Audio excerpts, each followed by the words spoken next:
चलिए दोस्तों, बढ़ते हैं सबसे पहले प्रश्न की ओर।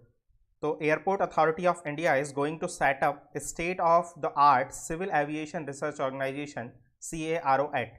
भारतीय विमानपत्तन प्राधिकरण द्वारा आधुनिक नागरिक उड्डयन अनुसंधान संगठन CARO कहाँ स्थापित किया जाएगा? दिल्ली, पटना, हैदराबाद या लखनऊ? ये पेपर है 1 अक्टूबर 2018 का, दोपहर 2 बजे की शिफ्ट का।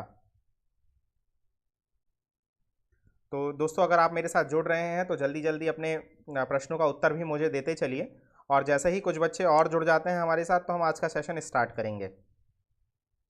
आज के सेशन के बारे में मैं आपको बताना चाहूँगा कि इससे पहले भी हमारा एक सेशन 2 बजे से हुआ था, जहाँ पर हमने अपने 4 अक्टूबर के पुराने प्रश्न पत्र को सॉल्व किया था, और मैंने बताया था कि किस किस पोर्शन से कहाँ कहाँ से किस किस तरीके के क्वेश्चंस आते हैं। और हिंदी से हम लोगों ने डिस्कस किया था, जीके डिस्कस किया है, और जनरल साइंस को भी डिस्कस वहाँ पर हम लोगों ने किया था।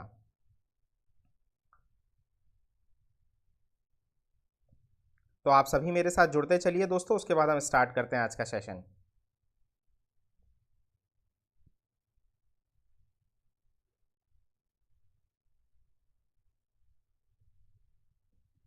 एक अक्टूबर 2018 का प्रश्न पत्र हम लोग सॉल्व करने वाले हैं अभी। तो जो भी बच्चे पुराने प्रश्न पत्र को सॉल्व हमारे साथ करना चाहते हैं वो सभी हमसे जल्दी जल्दी जुड़ जाएं।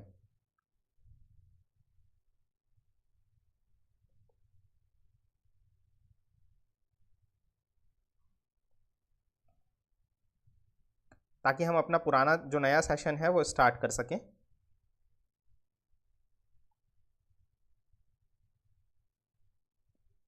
आ जाइए दोस्तों, जल्दी जल्दी आ जाइए। यह हमारा दूसरा सेशन है। 1 अक्टूबर 2018 का 2 बजे की शिफ्ट हम लोग सॉल्व करने वाले हैं अभी। 40 मिनट का ये सेशन होगा, और इस 40 मिनट में हम लोग चर्चा करेंगे जेल प्रहरी के पुराने प्रश्न पत्रों की। मैं आपको बता दूं दोस्तों कि ये जो पुराने प्रश्न पत्र होते हैं वो आपको एक सही दिशा देते हैं।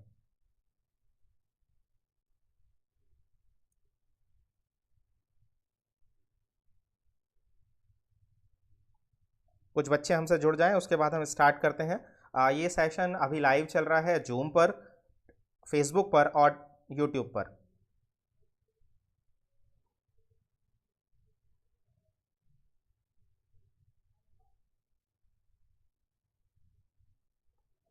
तो जो लोग हमारे साथ यूट्यूब पर जुड़े हैं वे लाइव चैट के माध्यम से हमारे साथ जुड़ें, ताकि जो भी प्रश्नों के उत्तर हैं वो वहाँ पर दे सकें। फेसबुक में भी सेम ऐसा ही करें, और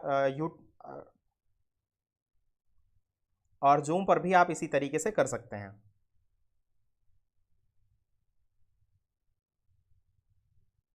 चलिए दोस्तों, स्टार्ट करते हैं आज का सेशन।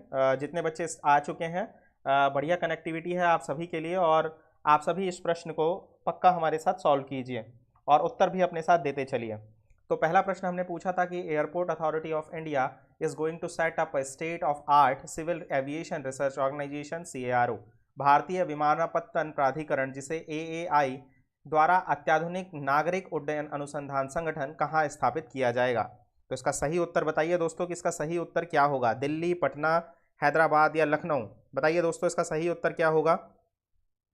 आप सभी की तरफ से उत्तर आना चाहिए। तो इसका सही उत्तर होगा हैदराबाद। दोस्तों, मैं एक प्रश्न के ऊपर 10 सेकंड का समय दूंगा। 10 सेकंड में यदि आप प्रश्न का उत्तर बता पाते हैं तो सही है, अदरवाइज हम अपना जो आगे का प्रश्न है उसको लेंगे। दोस्तों, बढ़ते हैं अगले प्रश्न की ओर। बिजली मंत्रालय भारत में एयर कंडीशनर के लिए किस तापमान को डिफॉल्ट सेटिंग हेतु ध्यान में रख रहा है? बताना है। The power ministry is considering which temperature as default setting of the air conditioners in India? 30 degree centigrade, 18 degree centigrade, 20 degree Celsius या 24 डिग्री सेल्सियस? आप सभी को बताना है कि इसका उत्तर क्या होगा।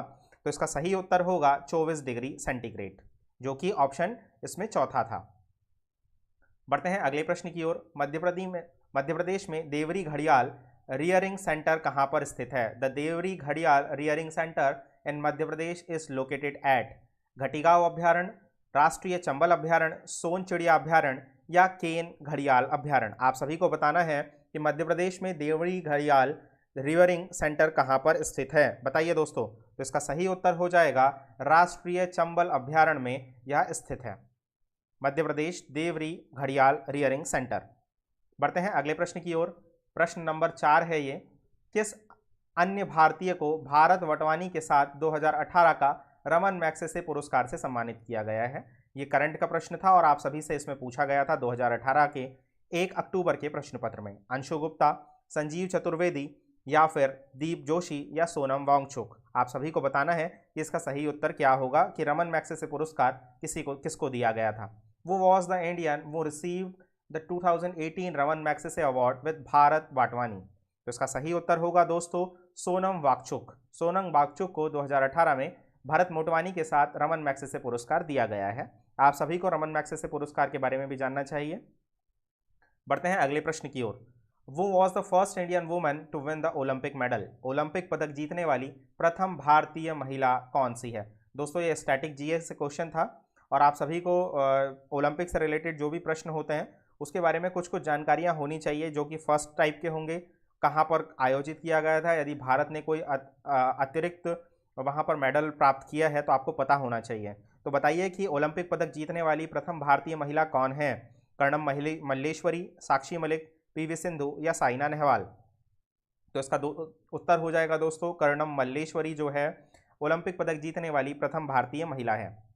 दोस्तों मैं आप सभी को बताना चाहूँगा कि इस यूट्यूब चैनल पर हम आप सभी के लिए लेकर आते हैं करंट रिलेटेड करंट अफेयर्स के पीडीएफ्स, और साथ ही यूट्यूब चैनल पर हम रात को 12 बजे सबसे पहले करंट अफेयर्स का सेशन आप लोगों के लिए लेकर आते हैं। तो आप हमारे उस करंट अफेयर्स को के सेशन को भी देखिए, जहां पर हम करंट अफेयर्स तो लेकर आते ही हैं, साथ में स्टैटिक जीके और मैप द्वारा हम बताते हैं कि किस तरीके से आपको स्टडी करनी होगी, और उसका डीप नॉलेज भी हम वहाँ पर देते हैं, प्रश्न से संबंधित जो भी जानकारियाँ होती हैं, ताकि उस प्रश्न से संबंधित कोई भी पहलू आपसे छूट ना पाए। और दोस्तों इस वीडियो का पीडीएफ भी मैं आपको इस वीडियो के समाप्ति के बाद दे दूंगा, तो आप सभी हमारे इसी यूट्यूब जो पोस्ट है उसके डिस्क्रिप्शन बॉक्स से इसे डाउनलोड कर सकते हैं। पढ़ते हैं अगले प्रश्न की ओर। मध्य प्रदेश में विदिशा क्षेत्र का नाम किस प्रसिद्ध सम्राट की पत्नी के नाम पर रखा गया है? आपको बताना है the Vidisha region in India Madhya Pradesh was named after the wife of which famous emperor. किस प्रसिद्ध सम्राट की पत्नी के नाम पर विदिशा का नाम रखा गया है? तो इसके ऑप्शंस हैं गौतमीपुत्र, सप्तकर्णी, औरंगजेब, अकबर या अशोक। बताइए दोस्तों इसका सही उत्तर क्या होगा? तो इसका सही उत्तर होगा दोस्तों अशोक। अशोक की पत्नी का जो नाम है, विदिशा क्षेत्र का नाम जो है अशोक की पत्नी के नाम पर रखा गया है। बढ़ते हैं अगले प्रश्न की ओर। विदिशा में हेरियोडोटस स्तंभ किस भगवान को समर्पित है? The Heliodorus pillar of Vidisha is dedicated to which god? बताना है भगवान विष्णु, भगवान सूर्य, इंद्र या शिव। बताइए दोस्तों इसका सही उत्तर क्या होगा? तो इसका सही उत्तर होगा ऑप्शन 1 लॉर्ड विष्णु। बढ़ते हैं अगले प्रश्न की ओर। सिंचाई बाढ़ नियंत्रण बहुउद्देशीय परियोजनाओं का तकनीकी आर्थिक मूल्यांकन किसके द्वारा आयोजित किया जाता है? Ministry of science and technology, ministry of new and renewable energy, नवीन और नवीनीकरणीय ऊर्जा मंत्रालय, पेयजल और स्वच्छता मंत्रालय, ministry of drinking water and sanitization, central water commission, केंद्रीय जल आयोग। बताइए दोस्तों इसका सही उत्तर क्या होगा? प्रश्न नंबर 8 आपके लिए चल रहा है, तो इसका सही उत्तर होगा दोस्तों केंद्रीय जल आयोग, central water commission. The techno economical appraisal of irrigation, flood control and multipurpose projects is conducted by central water commission. बढ़ते हैं अगले प्रश्न की ओर। किस अनुसूची में संविधान द्वारा मान्यता प्राप्त भाषा का उल्लेख किया गया है? The language recognised by the constitution is mentioned in which schedule? 7th schedule, 9th schedule, 6th schedule या 8वीं अनुसूची? 7वीं अनुसूची, 9वीं अनुसूची, 6वीं अनुसूची या 8वीं अनुसूची? बताइए दोस्तों इसका सही उत्तर क्या होगा? प्रश्न नंबर 9 का सही उत्तर बताइए दोस्तों। तो इसका सही उत्तर हो जाएगा 8वीं अनुसूची में संविधान द्वारा मान्यता प्राप्त भाषाओं का उल्लेख किया गया है। ये मोटे मोटे क्वेश्चंस जो संविधान से हैं वो भी आपको पता होना चाहिए। बढ़ते हैं अगले प्रश्न की ओर। मई 2018 में केंद्र सरकार ने राष्ट्रीय मानसिक स्वास्थ्य पुनर्वास संस्थान NIMHR की स्थापना को किस शहर में मंजूरी दी है? The central government in May 2018 has approved to establishment of National Institute of Mental Health Rehabilitation in which city? बताइए दोस्तों इसका उत्तर क्या होगा? इंदौर, जबलपुर, ग्वालियर या भोपाल? इसका सही उत्तर होगा दोस्तों भोपाल। इसका सही उत्तर होगा दोस्तों भोपाल, जैसा कि आपको बताया मैंने। NIMHR national institute of mental health and rehabilitation जो है भोपाल में स्थापित किया गया है।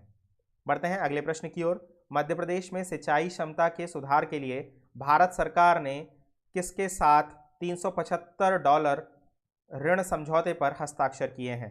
एशियाई विकास बैंक, विश्व बैंक, संयुक्त राष्ट्र संघ विकास कार्यक्रम या ब्रिक्स? बताइए दोस्तों इसका सही उत्तर क्या होगा। प्रश्न number 11, the Indian government has signed the $375 loan agreement with for improving irrigation efficiency in Madhya Pradesh. ये दूसरे सेट में भी ये प्रश्न पूछा गया है दोस्तों। बताइए इसका सही उत्तर क्या होगा। तो इसका सही उत्तर हो जाएगा दोस्तों एशियाई विकास बैंक, एशियाई डेवलपमेंट बैंक। बढ़ते हैं अगले प्रश्न की ओर। 2016 में मध्य प्रदेश निम्नलिखित में से कौन से विभाग को बनाने वाला पहला भारतीय राज्य बन गया? Madhya Pradesh becomes the first Indian state to create which of the following department in 2016? Minings, medical education, aviation या हैप्पीनेस? बताइए दोस्तों इसका उत्तर क्या होगा। आप सभी को पता है कि जब ये मंत्रालय बनाया, मध्य प्रदेश ने ये विभाग बनाया था तो बहुत अधिक चर्चा में आया था। हैप्पीनेस विभाग बनाने वाला मध्य प्रदेश पहला राज्य है, आनंद विभाग। बढ़ते हैं अगले प्रश्न की ओर। भोपाल, ग्वालियर, जबलपुर, इंदौर, उज्जैन और सतना के अलावा निम्नलिखित शहरों में किसमें मध्य प्रदेश में एकीकृत नियंत्रण और कमान केंद्र ICC के माध्यम से निगरानी की जाती है? बताइए दोस्तों, सागर, पन्ना, रेवा या Satna? Other than Bhopal, Gwalior, Jabalpur, Indore, Ujjain and Satna, which of the following cities is monitored through the integrated control and command center in Madhya Pradesh? सागर, पन्ना, रीवा या सतना? दोस्तों इसका सही उत्तर बताइए आप कि इसका सही उत्तर क्या होगा। तो इसका सही उत्तर हो जाएगा सागर। सागर में अन्य तरीके से नियंत्रण और कमान केंद्र में निगरानी की जाती है। बढ़ते हैं अगले प्रश्न की ओर। Article of the constitution deal with the appointment of governor. संविधान में किस अनुच्छेद के तहत राज्यपाल की नियुक्ति से संबंधित है? अनुच्छेद 64, 155, 163 या अनुच्छेद 175? बताइए दोस्तों इसका सही उत्तर क्या होगा। राज्यपाल से संबंधित नियुक्ति जो है वो किस अनुच्छेद के संबंध में के तहत की जाती है? तो इसका सही उत्तर होगा दोस्तों 175। आर्टिकल 175 के तहत अपॉइंटमेंट ऑफ गवर्नर होता है। बढ़ते हैं अगले प्रश्न की ओर। मध्य प्रदेश में उस स्थान का नाम बताएं जहां युद्ध स्मारक, शौर्य स्मारक का उद्घाटन किया गया। Name of the location in Madhya Pradesh where the war memorial Shaurya Smarak was inaugurated. बताइए दोस्तों इसका सही उत्तर क्या होगा। इंदौर, जबलपुर, भोपाल या सतना? आप सभी को पता होगा कि भोपाल में इसकी स्थापना की गई है, वॉर मेमोरियल, शौर्य स्मारक। बढ़ते हैं अगले प्रश्न की ओर। किस भारतीय खिलाड़ी का नाम बताइए, उस भारतीय खिलाड़ी का नाम बताइए जिन्हें 2014 में भारत रत्न से सम्मानित किया गया है। Name of the Indian sports personality वो has awarded the Bharat Ratna इन 2014। आपको बताना है कि किस खिलाड़ी को 2014 में भारत रत्न से सम्मानित किया गया है। आप सभी को पता होगा कि ये पहले खिलाड़ी थे जिनको भारत रत्न दिया गया है। तो इसका सही उत्तर होगा सचिन तेंदुलकर। सचिन तेंदुलकर ऐसे भारतीय खिलाड़ी हैं जिन्हें 2014 में भारत रत्न से सम्मानित किया गया है। बढ़ते हैं अगले प्रश्न की ओर। भोपाल में किस मस्जिद को मस्जिद के ताज के नाम से जाना जाता है? यह भारत की सबसे बड़ी मस्जिद भी है। The name of mosque in Bhopal known as the crown of mosques and is also the largest in India. Jama Masjid, Malik मुगीस मस्जिद, मोती मस्जिद या ताज उल मस्जिद? बताइए दोस्तों इसका सही उत्तर क्या होगा। तो इसका सही उत्तर हो जाएगा ताज उल मस्जिद। ताज उल मस्जिद जो भोपाल में स्थित है, मस्जिद के ताज के नाम से जानी जाती है। बढ़ते हैं अगले प्रश्न की ओर। निम्नलिखित में से कौन सा युग्म सही है? माउंट डाइवेलो दक्षिणी अंडमान द्वीप, माउंट थुलियर माउंट अंडमान द्वीप, मध्य अंडमान द्वीप, माउंट कोयोबो ग्रेटर निकोबार या सैडल पीक उत्तर अंडमान द्वीप? बताइए कौन सा युग्म इसमें से सुमेलित है। विच of the following is correct matched? तो इसका सही उत्तर हो जाएगा दोस्तों सैडल पीक जो है वो उत्तरी अंडमान में स्थित है। आज मैं आप सभी की सुविधा के लिए मैप नहीं लगा पाया हूं, अगली बार से कोशिश रहेगी कि आपको मैप के माध्यम से मैं यहां पर अध्ययन कराऊं। निम्नलिखित में से किसे भारतीय योजना प्रक्रिया के प्रथम ब्लूप्रिंट के रूप में जाना जाता है? फिक्की प्रस्तावना, बॉम्बे प्लान, कांग्रेस योजना या विश्वेश्वरैया योजना? बताइए दोस्तों which one of the following is regarded as the first blueprint of Indian planning process? भारतीय योजना प्रक्रिया का प्रथम ब्लूप्रिंट कौन सा है? तो दोस्तों इसका सही उत्तर होगा विश्वेश्वरैया योजना जो है वो भारतीय योजना प्रक्रिया का प्रथम ब्लूप्रिंट है। बढ़ते हैं अगले प्रश्न की ओर। जुलाई 2018 में अंजलि इलामेनन को मध्य प्रदेश सरकार द्वारा दृश्य कला के लिए किस प्रतिष्ठित पुरस्कार से सम्मानित किया गया है? इला मेनन, आप सभी को पता होगा, मध्य प्रदेश सरकार द्वारा इन्हें दृश्य कला के लिए प्रतिष्ठित किया गया है। उन्हें कौन सा पुरस्कार दिया गया है? इन July 2018 Ila Menon has been conferred with prestigious award by the Madhya Pradesh government for visual art. दृश्य कला के लिए उन्हें यह पुरस्कार दिया गया था। बताइए दोस्तों, कौन सा पुरस्कार उन्हें दिया गया था? शिखर सम्मान, तुलसी सम्मान, कालिदास सम्मान या कबीर सम्मान? आप सभी को इसका उत्तर पता होना चाहिए दोस्तों, क्योंकि यह बहुत ही इंपॉर्टेंट प्रश्न है। तुलसी सम्मान, कालिदास सम्मान, तो इसका सही उत्तर हो जाएगा दोस्तों कालिदास सम्मान जो है वो उन्हें दिया गया था। तो दोस्तों इस प्रकार हमारा जो आज का सेशन था करंट अफेयर्स का, जेल प्रहरी से संबंधित 2018 का प्रश्न पत्र, वो समाप्त होता है। अब हम अपने अगले सेशन की तरफ बढ़ते हैं, जो कि हिंदी का सेशन होगा, और हिंदी में हम 20 प्रश्न जो पूछे गए थे जेल प्रहरी की परीक्षा में उसका अभ्यास करेंगे। तो आपको बताना है कि नी उपसर्ग से बना शब्द निम्न में से कौन सा है? नी उपसर्ग से मिलकर बना हुआ शब्द कौन सा है दोस्तों, बताइए इनमें से। नी उपसर्ग के साथ मिलकर बना हुआ शब्द कौन सा है? नियम, निर्भय, नियम या निर्भय? बताइए दोस्तों इसका सही उत्तर क्या होगा? आप सभी बता सकते हैं इसका उत्तर, और जितना ज़्यादा संख्या में आप हमारे साथ जुड़ेंगे और पुराने प्रश्न पत्रों का अभ्यास करेंगे, आपके लिए ये फायदेमंद रहने वाला है।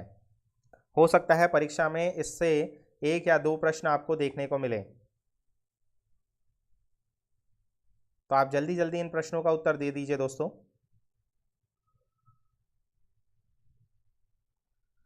निसर्ग से बना शब्द निम्न में से कौन सा है? नियम, निर्भय, नियम या निर्भय?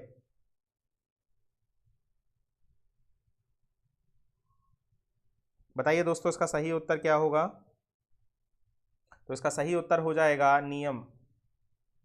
बढ़ते हैं अगले प्रश्न की ओर। कथनी का निम्न में से कौन सा सही विलोम शब्द है? कथनी का विलोम शब्द को बताना है। करानी, कारनी, कारणी या करनी? बताइए कथनी का विलोम शब्द क्या होगा? तो इसका सही उत्तर क्या होगा दोस्तों, बताइए। इसका सही उत्तर होगा ऑप्शन नंबर 4, जो कि करनी होगा। बढ़ते हैं अगले प्रश्न की ओर। कवियत्री का निम्न में से कौन सा सही विलोम शब्द होगा? कवि, काव, कवि या कवि? तो इसका सही उत्तर हो जाएगा ऑप्शन नंबर 1, कवि। बढ़ते हैं अगले प्रश्न की ओर। संधि विच्छेद के लिए सही संधि विच्छेद को चुनिए। सही आपको बताना है, देखकर बताइए दोस्तों कि इसके ऑप्शन नंबर 4 का सही उत्तर क्या होगा। संधि विच्छेद, संधि विच्छेद, संधि छेद या संधि छेद? बताइए दोस्तों इसका सही उत्तर क्या होगा? तो इसका सही उत्तर होगा ऑप्शन नंबर 3, संधि छेद। बढ़ते हैं अगले प्रश्न की ओर। अधि उपसर्ग से बना शब्द निम्न में से कौन सा होगा? अधिवर्ष, आधिवर्ष, अधिवर्ष या आधिवर्ष? तो इसका सही उत्तर होगा दोस्तों अधिवर्ष उपसर्ग से मिलकर बना हुआ शब्द है। बढ़ते हैं अगले प्रश्न की ओर। चौमासा में निम्न में से कौन सा समास है? बताइए दोस्तों चौमासा में कौन सा समास है? जहां पर 4 आ रहा है आपको याद रखना होगा, तो चौमासा में कौन सा समास आपको दिखाई देगा? जहां पर गिनती होती है वहां पर 4 आ गया, तो 4 का मतलब हो जाएगा द्विगु समास, माफ कीजिए, द्विगु समास इसका सही उत्तर होगा। बढ़ते हैं अगले प्रश्न की ओर। शताब्दी का शुद्ध रूप निम्न में से कौन सा होगा? दोस्तों मैं अपने सुबह के सेशन में भी आप लोगों को बताया हूं कि शुद्ध रूप से क्वेश्चन पूछ रहा है, उपसर्ग से प्रश्न पूछ रहा है, प्रत्यय से प्रश्न आ रहे हैं, साथ में विलोम शब्द से प्रश्न आ रहे हैं। तो ये जो 4 आपको सेक्शंस हैं, यहाँ से आपको प्रश्न पक्का पक्का पूछा जाएगा। इसके अलावा अलंकार से प्रश्न आएंगे 2, ठीक है। इसके अलावा रस का उदाहरण आ जाएगा, 1 या 2 उदाहरण आपको रस से देखने को मिलेंगे। तो अगर आपने ये 5-6 टॉपिक्स तैयार कर लिए तो हिंदी आपकी वैसे ही तैयार हो गई। लगभग आप 20 प्रश्न में से आपको अगर यहाँ पर सिलेक्शन चाहिए तो आपको 20 में से 20 का उत्तर पता होना चाहिए, और वो भी सही सही, तब जाकर के आप कहीं पहुँच पाएंगे। तो इसीलिए 20 में से 20 हिंदी में लाना है दोस्तों, इसीलिए हमको तैयारी करना है हिंदी की बढ़िया से। चलिए बढ़ते हैं अगले। तो दोस्तों प्रश्न नंबर 7 जो था, शताब्दी का शुद्ध रूप क्या होगा? तो आपको पता होगा शताब्दी किस तरीके से लिखा जाता है, तो शताब्दी इस तरीके से होता है। इसका सही उत्तर हो जाएगा ऑप्शन नंबर 1। अगला प्रश्न है, घोड़े के लिए सही पर्यायवाची शब्द बताइए। मैंने आपको बताया दोस्तों, जब भी पर्यायवाची शब्द यहाँ पर पूछे जा रहे हैं, ठीक है, तो ये प्रश्न इस तरीके से पूछे जा रहे हैं कि अगर आपको एक का एक ही पर्यायवाची शब्द पता है तो आप नहीं बता पाइएगा आंसर। आपको एक के 3 पर्यायवाची शब्द पता होने चाहिए। लगभग एक शब्द के 4 से 5 पर्यायवाची शब्द पता करने की कोशिश कीजिए, तब आप इन प्रश्नों का उत्तर सही से दे पाएंगे। तो बताइए घोड़ा के लिए सही पर्यायवाची शब्द क्या होगा? अश्व है बाजी, आश्व है वाजी, या अश्व हाय तुरंग, या आश्व हाय तुरंग। प्रश्न नंबर 8 का उत्तर दीजिए दोस्तों। तो इसका सही उत्तर हो जाएगा अश्व हाय बाजी, जो कि आपका ऑप्शन नंबर 1 था। अगला प्रश्न है, जिसे इस बात का ज्ञान न हो रहे कि कर्तव्य क्या है और अकर्तव्य क्या है, के लिए एक शब्द निम्न में से क्या होगा? देखिए यहाँ अनेक शब्दों में से एक शब्द, अनेक शब्दों के लिए एक शब्द बताना है आपको। कर्तव्य विमुख, कर्तव्य विमूढ़, किंग कर्तव्य मूढ़, या अकर्तव्य। बताइए दोस्तों इसका सही उत्तर क्या होगा? प्रश्न नंबर 9, जो अपने कर्तव्यों से मुख मोड़ लेता है, जिसको पता ही ना हो कि उसका कर्तव्य क्या है और अकर्तव्य क्या है, ना कर्तव्य के विषय में पता है और ना ही अकर्तव्य के विषय में पता है। तो कर्तव्य विमुख वो व्यक्ति होता है जिसको अपने कर्तव्य के बारे में पता होते हुए भी वहाँ से विमुख हो जाता है उससे। कर्तव्य विमूढ़, जिसको कर्तव्य का ज्ञान ना हो। अकर्तव्य भी वही होगा, किंग कर्तव्य मूढ़ जो होता है वो उन लोगों के लिए यूज होता है जिनको न कर्तव्य का ज्ञान होता है और ना अकर्तव्य का ज्ञान होता है। बढ़ते हैं अगले प्रश्न की ओर। देर लगाकर काम करने वाला में एक शब्द क्या होगा? देर लगाकर काम करने वाला, तीव्र लंबी, दीर्घ सूत्री या विलंब। बताइए दोस्तों देर लगाकर काम करने वाले के लिए क्या उपयोग होगा? तो इसका सही उत्तर होगा दीर्घ सूत्री। दीर्घ सूत्री जो होगा वो इसका सही आंसर होगा। बढ़ते हैं अगले प्रश्न की ओर। अंधा बनना मुहावरे का अर्थ क्या होगा? मृत्यु के अत्यंत करीब होना, जानबूझकर किसी बात पर ध्यान न देना, एक ही स्थान पर पड़े रहना, या अनजाने में रहस्य समझ लेना। बताइए दोस्तों इसका सही उत्तर क्या होगा? प्रश्न नंबर 11, अंधा बनना, जानबूझकर किसी बात से अपना ध्यान न देना, ये अंधा बनने के लिए सही मुहावरे का अर्थ होगा। अगला प्रश्न है अन प्रत्यय। देखिए प्रत्यय से पहला प्रश्न यहाँ पर आ रहा है। अन प्रत्यय से बना शब्द निम्न में से कौन सा है? अनमना, रहन, अनबन, या अनचाहा। बताइए दोस्तों अन प्रत्यय से मिलकर बना हुआ शब्द कौन सा है? अब ये आपको बहुत ज़्यादा कंफ्यूज करेगा। आपको पहले तो याद रखना होगा कि उपसर्ग क्या होते हैं और प्रत्यय क्या होते हैं, क्योंकि यहाँ अधिकतर जो वो दिए हैं वो उपसर्ग के साथ में दिए हैं। तो आपको वैसे ही समझ जाना चाहिए कि यहाँ पर प्रत्यय से बना हुआ शब्द क्या है, लेकिन रहन आपको कंफ्यूज कर सकता है। तो आपको पता होना चाहिए कि रह धन अन जो है रहन बनता है, अ साइलेंट हो जाता है वहाँ से और ह के साथ मिलाप कर जाता है। बढ़ते हैं अगले प्रश्न की ओर।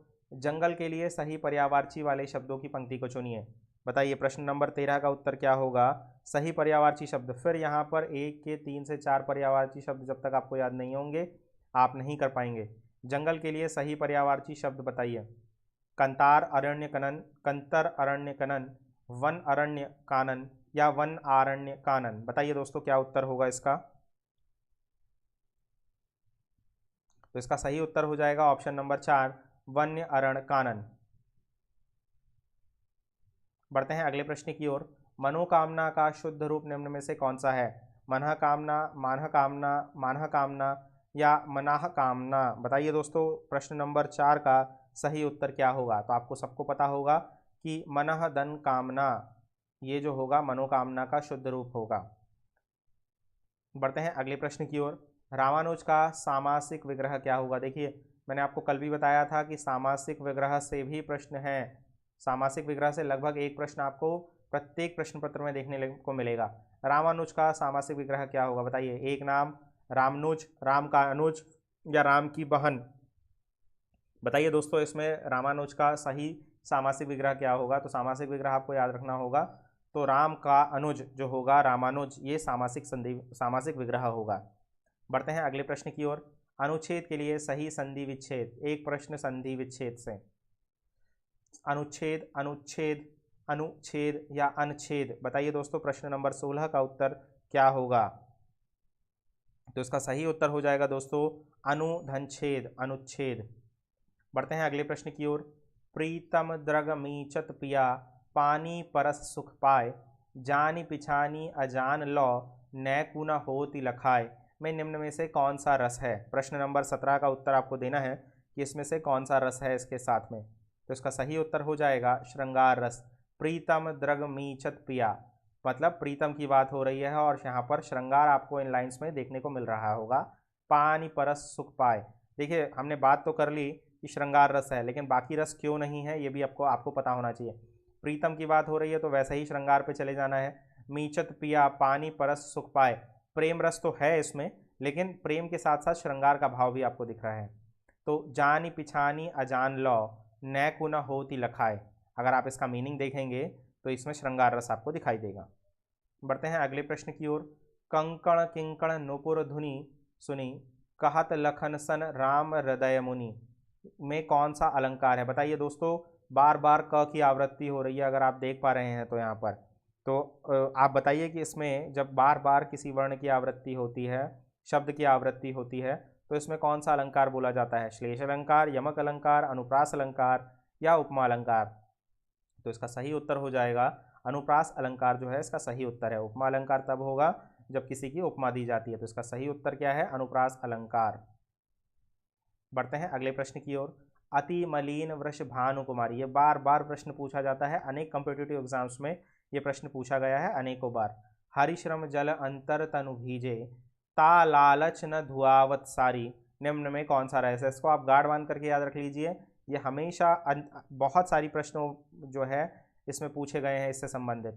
अति मलिन वृष भानु कुमारी, क्योंकि बहुत ज़्यादा कन्फ्यूजन पैदा करता है, क्योंकि इसमें हरि का भी नाम आ जाता है और फिर अति मलिन वृष भानु कुमारी भी आ जाता है। लेकिन आपको यहाँ पर कंफ्यूज नहीं होना है और आपको इसमें लगाना है श्रृंगार रस। हो सकता है कि इस तरीके के प्रश्न आपसे बार बार पूछे जाएं। अगर आप प्रश्न पत्रों को दोबारा से देख रहे हैं और पुराने प्रश्न पत्रों को सॉल्व कर रहे हैं तो आपको एक दिशा तो मिलती ही है, साथ में हो सकता है कि इसी प्रश्न का रिपीटेशन आ जाए, तो आप लोगों के लिए बहुत ज़्यादा बेनिफिशियल होने वाला है। अगला प्रश्न है, कनक तनक ते सौगुनी मादकता अधिकाय, या खाए बौराए जाए वा खाराए बौराए, इसमें कौन सा अलंकार होगा? बहुत ही आपने बार बार पढ़ा होगा अपने बचपन की क्लासेस में कि इसमें कौन सा अलंकार होगा, और ये हमेशा जब भी यमक अलंकार की बात आती है तो हम इसी प्रकार के उदाहरण लिखा करते थे। बचपन में तो हमको याद होता है जब 7वीं 8वीं में हम हिंदी पढ़ते हैं, लेकिन जैसे ही हम बड़े हो जाते हैं हमको पता ही नहीं चलता कि हमने बचपन में क्या पढ़ा था। और ये सारे वही प्रश्न हैं जो कि आपको 10th लेवल पे पूछे जाने थे। तो इसका सही उत्तर हो जाएगा यमक अलंकार।